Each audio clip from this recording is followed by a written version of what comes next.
que eu quero dizer para os irmãos aqui nessa igreja, não existe um sequer, que não seja a favor da pena de morte, que não seja a favor da tortura. Todos aqui são a favor da pena de morte e a favor da tortura. Eu vou além ainda. Eu digo para os irmãos que no mundo não existe uma pessoa sequer, que não seja a favor da pena de morte e a favor da tortura.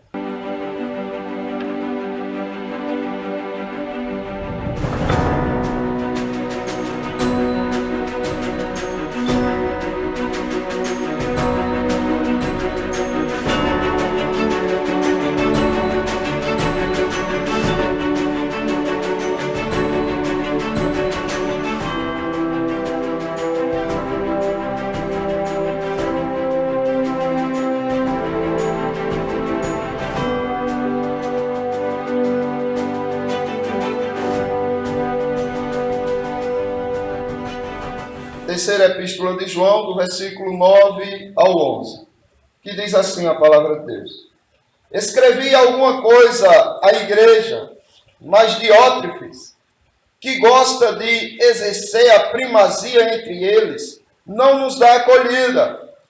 Por isso, se eu for aí, far-lhe-ei lembradas as obras que ele pratica, proferindo contra nós palavras maliciosas. E, não satisfeito com estas coisas, nem ele mesmo acolhe os irmãos, como impede os que querem recebê-los, e os expulsa da igreja. Amado, não imites o que é mal, senão o que é bom. Aquele que pratica o bem procede de Deus. Aquele que pratica o mal jamais viu a Deus. Meus irmãos, eu quero dizer uma coisa para vocês, que eu acredito que a maioria aqui ainda não tem consciência disso. Que eu quero dizer para os irmãos aqui nessa igreja, não existe um sequer,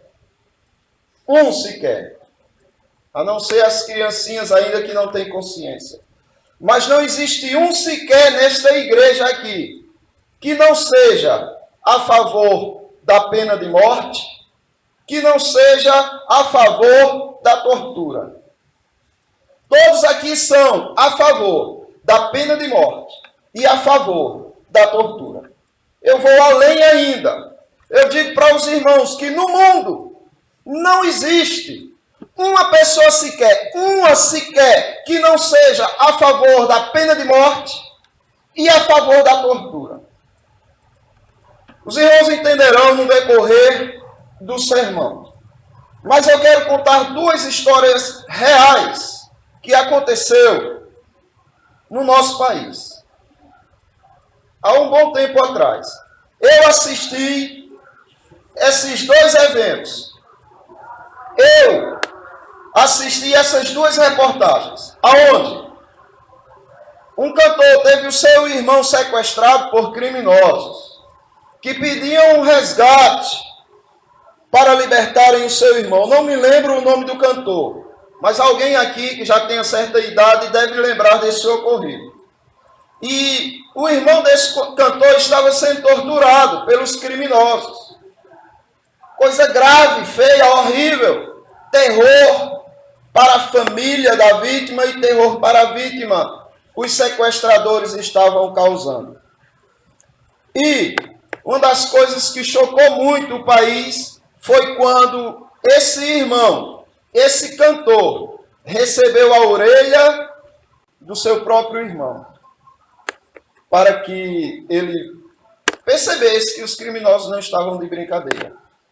Deceparam o irmão desse cantor.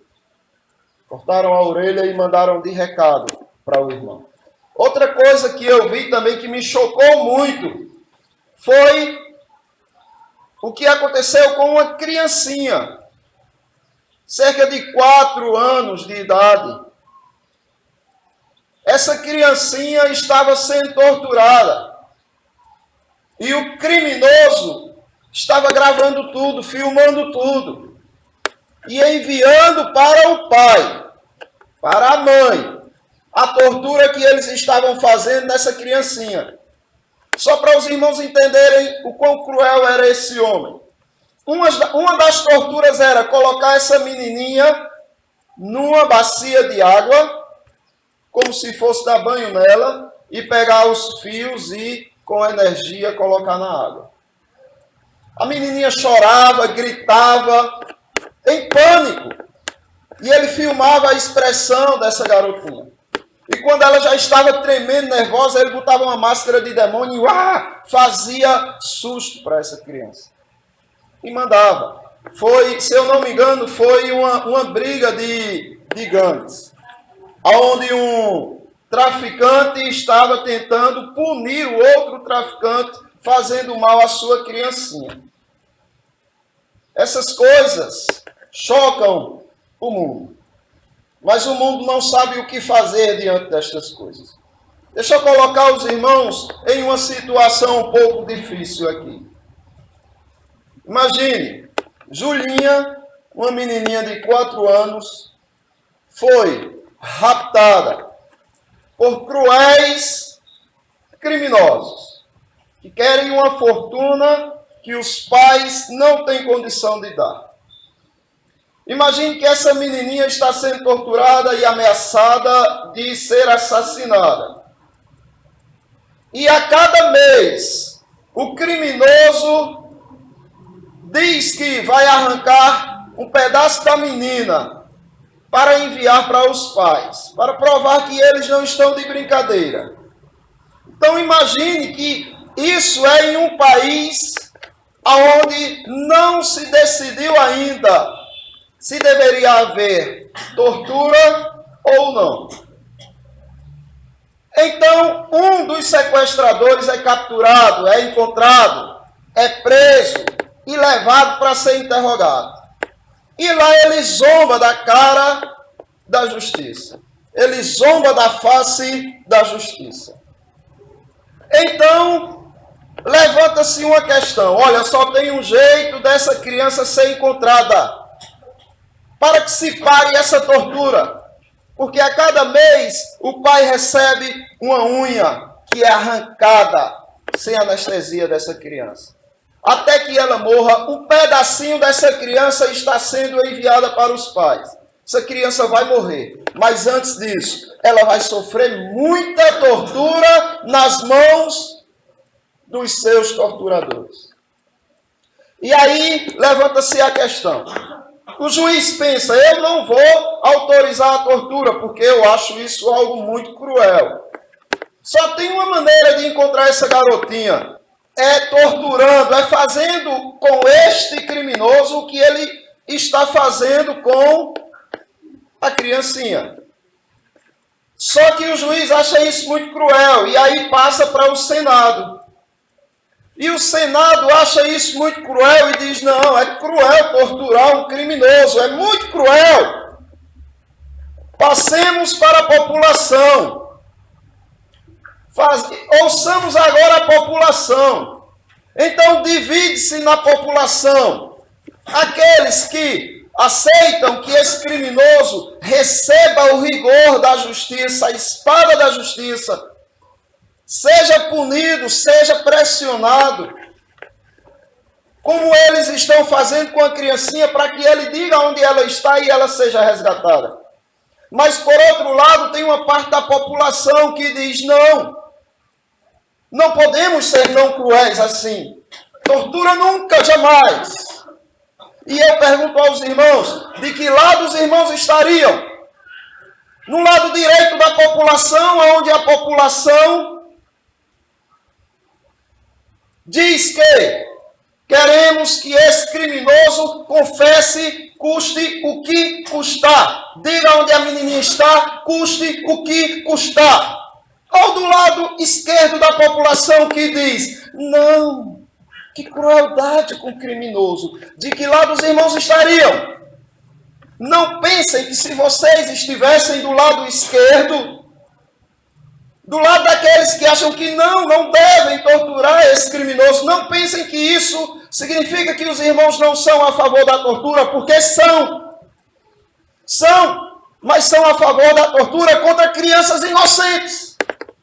Porque os irmãos têm consciência de que aquela tortura continuará e só acabará quando o criminoso for punido de fato. Mas os irmãos dizem, continua criminoso, porque você jamais será tocado, você sairá daqui ileso. Todos são a favor da tortura, ou a favor da tortura contra inocentes, ou a favor da tortura contra criminosos. Porque se você não se levanta, se a justiça não se levanta com o rigor da lei que Deus concedeu a ela, com a autoridade que Deus concedeu a ela, com a espada da vingança que Deus concedeu a ela, se a justiça não se levanta contra os criminosos permanecerão torturando.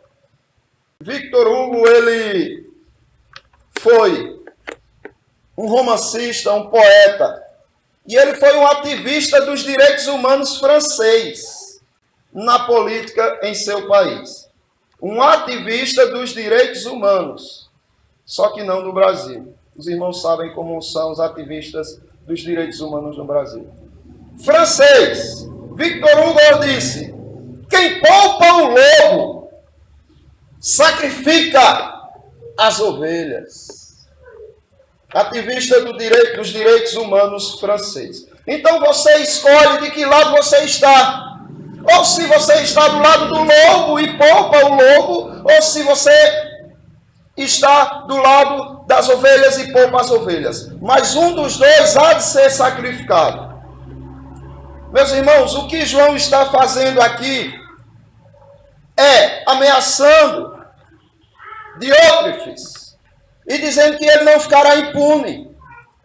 João está dizendo, olha, quando eu for aí, eu vou mostrar para ele as obras que ele pratica.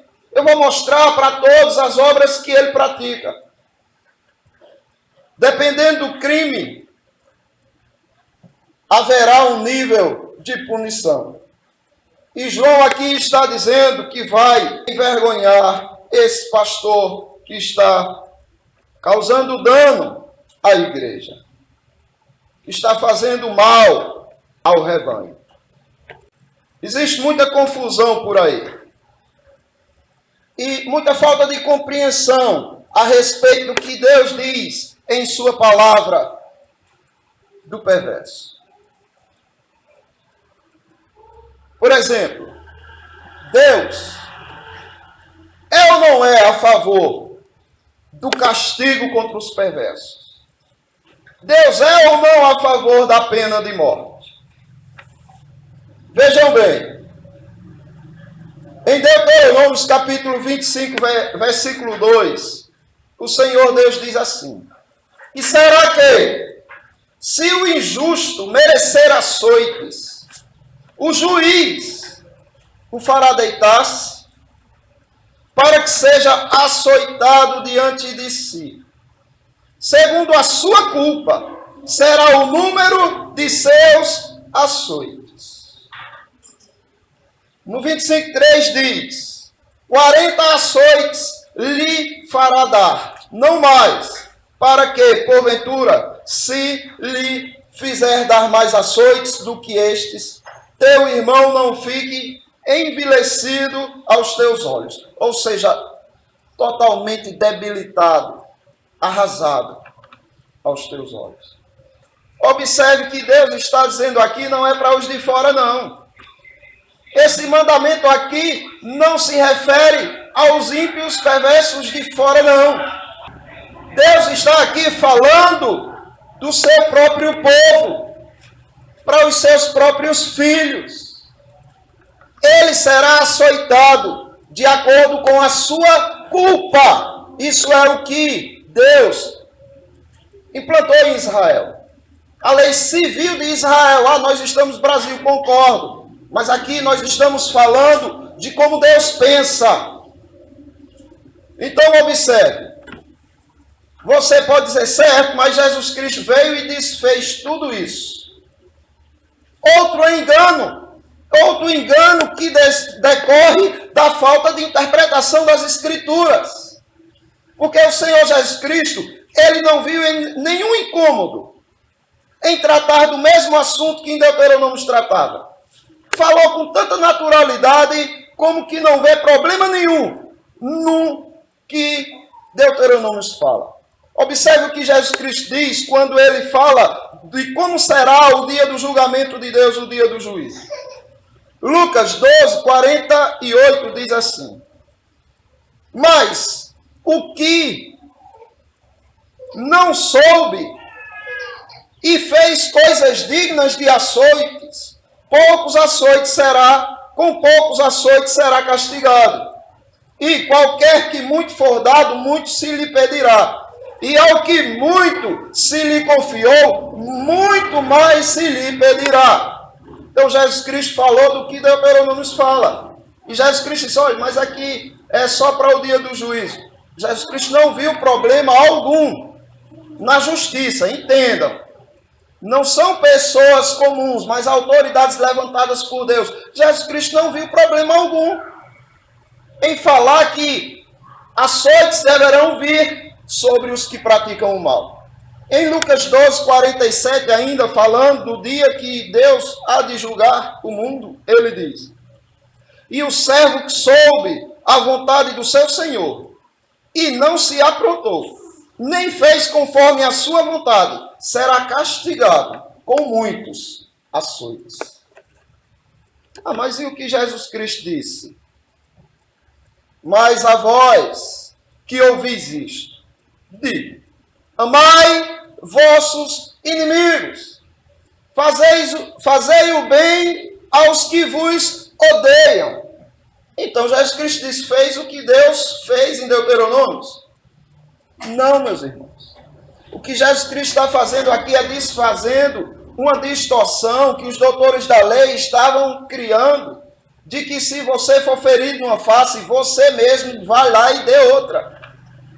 Não leve desaforo para casa. Era isso que os fariseus estavam dizendo. E Jesus Cristo está dizendo sim, leve desaforo para casa. Confie na justiça. Entregue à justiça. Em vez de você odiar essa pessoa, ame-o. Mas entenda, o amor, meus irmãos, segundo a palavra de Deus, não é você deixar com que as pessoas pratiquem o mal e vivam nessa perversidade. Se você ama uma pessoa de verdade, você vai entregar ela para a justiça, se ela anda praticando o mal. Entenda isso. Se você não ama essa pessoa, você deixa ela impune. E essa pessoa vai cada vez mais ser pior. E essa pessoa vai para o inferno. E você tem conta nisso. Você foi omisso. Amar uma pessoa é entregar ela à justiça. A minha mãe cansava de dizer a nós: olhe, se vocês fizerem o que é errado, quem vai ligar para a polícia sou eu. Para você levar cacete da polícia. Porque minha mãe sabia que isso era a forma de se amar. Porque se ela não faz isso, eu cresço cada vez mais em maldade. Então, ame o perverso, denuncie-o, mas não o fira com suas próprias mãos. Agora, eu não estou falando aqui de legítima defesa, aí já é outro assunto, que poderemos ver depois. Mas, entregue o perverso à justiça. Quando Jesus Cristo diz, olha, não resistais ao perverso, aí Jesus Cristo já está tratando das autoridades perversas. Ele não está falando do ímpio que entra na sua casa para matar seus filhos e você não vai resistir. Não, não é isso. Ele está dizendo que se as autoridades não são boas para com você, se ela é perversa, não resista não, porque você só vai trazer mais problema para você e para quem está à sua volta, que eles não vão se cansar enquanto não botarem a mão em você. É aquilo que aconteceu com o próprio Cristo. Pedro não entendeu isso que o Senhor disse e pegou a sua espada e arrancou a orelha do perverso. da autoridade perversa. E Jesus Cristo põe e faz o bem à autoridade perversa. E diz assim: quem com ferro fere, com ferro será ferido. Ou seja, não adianta usar da arma de uma forma ilegítima, de uma forma irresponsável, porque ela vai te matar. As autoridades iriam matar todos ali. Eles não iam poder ter condições de vencer o poder romano. Eles iam morrer todos, e Jesus Cristo disse: vocês não adianta. As autoridades perversas se levantaram, não adianta. Nos pegaram, não adianta. Não tem mais o que fazer. E Jesus Cristo vai com aquelas autoridades. Agora, existem mandamentos para as autoridades. Existem mandamentos para indivíduos, pessoas, e existem mandamentos para governadores, para prefeitos, para presidentes, mandamentos para polícia. Existem mandamentos. E eu vou ler qual é o mandamento. É completamente diferente do mandamento para mim e para você. E o mandamento para a justiça é o seguinte: portanto, aquele que se rebela contra a autoridade está se colocando contra Deus, que a instituiu. E aqueles que assim procedem trazem condenação sobre si mesmos. Pois os governadores não devem ser temidos, a não ser pelos que praticam o mal. Quer você viver livre do medo da autoridade? Pratique o bem, e ela o enaltecerá, pois é serva de Deus para o teu bem. Mas se praticar o mal, tenha medo, pois ela não porta a espada sem motivo. Ela tem um motivo para ter uma espada. Ela é serva de Deus, vingadora, para punir quem pratica o mal. Agente da justiça para punir quem pratica o mal. Este é o mandamento para as autoridades. Eles devem punir com a espada quem pratica o mal. E louvar com proteção, cuidado, aqueles que praticam o bem. Esse é o dever das autoridades. No Brasil se inverteu. O que é isso que a nossa nação está fazendo? Uma nação hipócrita, que quer punir, que quer torturar os inocentes, e quer enaltecer e glorificar o perverso. Meus irmãos, punir o perverso não é pecado quando é a justiça que faz. Se vingar do inocente não é pecado quando é a justiça que faz. Devemos confiar na espada da justiça, mas devemos também fazer a nossa parte. Existem países que você não pode escolher seus governantes, mas existem aqueles que permitem que vocês escolham. Cuidado com a escolha que vocês vão fazer, porque nessa escolha vocês estarão dizendo a quem vocês querem que sejam castigados: criminosos ou inocentes. E quanto à pena de morte, os irmãos são a favor ou contra? Bem, eu já disse, todos aqui são a favor, e no mundo não tem quem não seja a favor da pena de morte. A questão é: de quem você é a favor? Que quem morra. Por quê? Observe, não, o criminoso, o bichinho, ele tem que ter uma segunda chance. E aí pega um criminoso que já matou 10 pessoas inocentes para tirar o que elas têm, coloca numa prisão. Coloca um chefe do tráfico na prisão. Aí você diz: não, pena de morte não, o bichinho, não. Sabe o que é que acontece? Outros morrerão. Outros receberão a pena de morte sobre seus lombos, sobre suas cabeças. Outros receberão pelas mãos daquele mesmo que já vinha matando. E a pena de morte continuará no Brasil. Sabe como? Através da impunidade. Através do criminoso que já vinha matando. Da prisão, ele pega um celular e diz, olha, agora vocês vão atacar em tal canto. E eles implantam o terror. Ou seja, você diz, não, deixa o bichinho vivo porque eu sou contra a pena de morte dele. Mas é a favor da pena de morte do que ele continua matando. Daqueles que ele continua matando. Então você é sim a favor da pena de morte. Você só precisa saber de quem. Ah, não, então bota bloqueador de celular. Até hoje não tem funcionado, mas vamos lá que funcione. Parentes deles. Olha, vai lá e diz o seguinte, eu quero que mate, eu quero que invada a casa de fulano.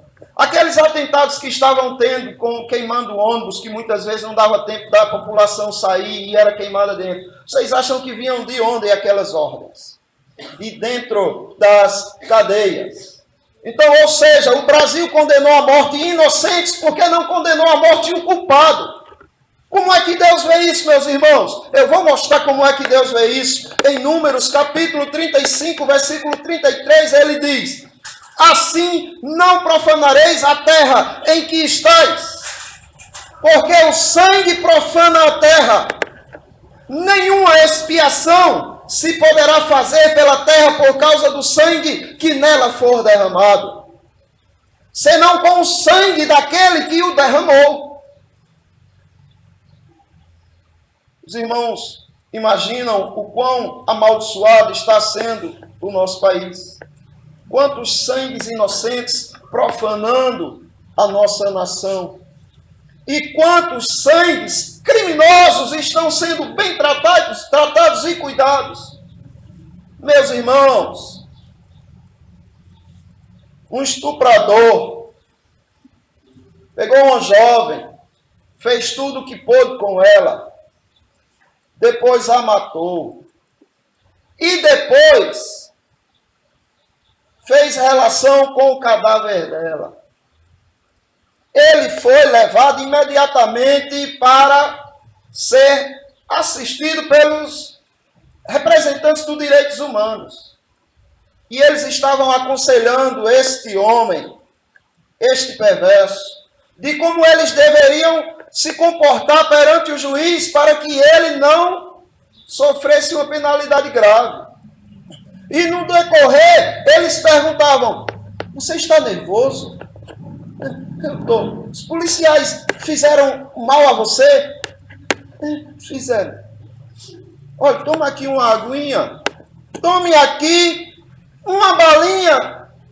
Aquelas balas 7 belos. Tome aqui uma balinha. Fique calmo. Fique calmo. A gente está com você aqui. Sim, a família. E a família daquela vítima, daquela menina que passou por tudo aquilo. Como está? Como estava? E como até hoje não estão? Meus irmãos, é preciso que a hipocrisia seja tirada do seio da igreja. Se os irmãos querem que esse mal acabe, os irmãos precisam tirar de dentro de vocês essa hipocrisia. Não adianta cobrar do mundo se a igreja é hipócrita. É preciso que todos despertem e busquem a justiça. Foi o Senhor Jesus Cristo que disse, bem-aventurados são aqueles que têm sede. Bem-aventurados são aqueles que têm fome de justiça. Se você não tem fome e sede de justiça, então você é com os criminosos. Então você é com a impunidade. Então você é contra a vítima. Então você anda punindo a vítima e protegendo os criminosos. Então você anda poupando o lobo e sacrificando as ovelhas. Quero, para terminar, repetir o que a lei determina, a lei de Deus determina as autoridades por ele constituídas. Que diz assim, Você quer viver livre do medo da autoridade? A autoridade foi criada para o pavor, o terror, o medo dos criminosos. Você quer não ter medo das autoridades? Pratique o bem e ela te enaltecerá e ela te louvará. Seja uma boa pessoa. E depois diz, pois é serva de Deus para o teu bem. Mas, se você praticar o mal, tenha medo. Fique apavorada, pois ela não porta a espada sem motivo. Pois é serva de Deus, vingadora da justiça, para punir quem pratica o mal. Sabe o que é que Paulo está dizendo aqui, meus irmãos? O que certo presidenciável disse e foi condenado por isso. Ele estava sendo entrevistado e um repórter chega para ele e diz, mas o senhor acha isso justo? A superlotação nas cadeias? Eles estão vivendo em ambiente de tortura? Que crueldade! E o presidenciável disse, se você não quiser ir para lá, é só você não roubar, não matar, não estuprar, que você não vai para lá.